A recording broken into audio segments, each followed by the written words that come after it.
जैसे मैंने अपने पिछले वीडियो में निर्देशांक ज्यामिति के बारे में आपको बताया, आपको उम्मीद है कि समझ आ गया होगा।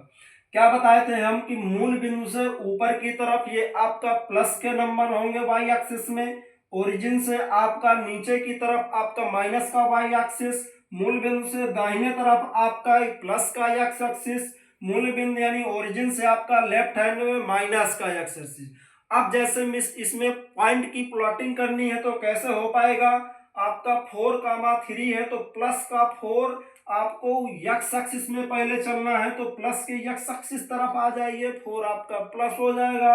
वाई आपका कितना है 3, तो वाई एक्सिस में 3 चलिएगा तो यहाँ पर आपका पॉइंट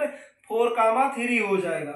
दूसरा आपका माइनस का 9,4, माइनस का 9 आपको एक्स एक्सिस में चलना है तो आप माइनस का इधर है, प्लस का आपका 4 वाई एक्सिस में चलना है तो वाई एक्सिस में प्लस का 4 हो जाएगा तो 9 का -9,4 हो जाएगा। तीसरा आपका 7 का -3 है, 7 आपको प्लस का एक्स एक्सिस, वाई दिशा में आपको माइनस का चलना है तो -7 का -3 हो जाएगा। फिर आपका -3 का -4 है, -3 आपको एक्स एक्सिस में चलना है माइनस, और आपका कितना है 4 है, 4 आपका माइनस की वाई एक्सिस में चलना है तो यहाँ पर आपका -3 का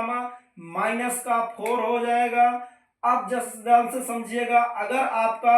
x इज इक्वल टू 0 है तो आपका पॉइंट y एक्सिस में होगा, अगर y इज इक्वल टू 0 है तो आपका पॉइंट x एक्सिस में हो जाएगा। अब मान लीजिए जैसे हमको किसी पॉइंट को बताना है कि ये किस एक्सिस में है या फिर इसके निर्देशांक क्या है, तो हम जैसे पॉइंट ए ले लिया,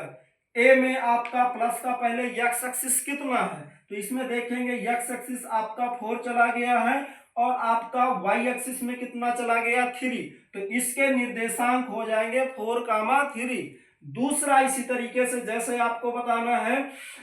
माइनस, ये आपका बी नंबर का निर्देशांक, बी में देखेंगे एक्स एक्सिस में कितना चला गया तो माइनस का 9 चला गया है। फिर इसमें देखेंगे वाई एक्सिस में कितना चला गया है 4 चला गया है तो माइनस का 9,4 उस बी बिंदु के निर्देशांक हो जाएंगे। मान लीजिए हमें इस बिंदु के निर्देशांक मालूम करना है तो पहले एक्स एक्सिस में चली गई डिस्टेंस को पता करेंगे तो एक्स एक्सिस में कितना चला गया -3, फिर वाई एक्सिस में देखेंगे कितना चला गया आपका -4, तो इस पॉइंट के निर्देशांक कोऑर्डिनेट -3,4 हो जाएंगे।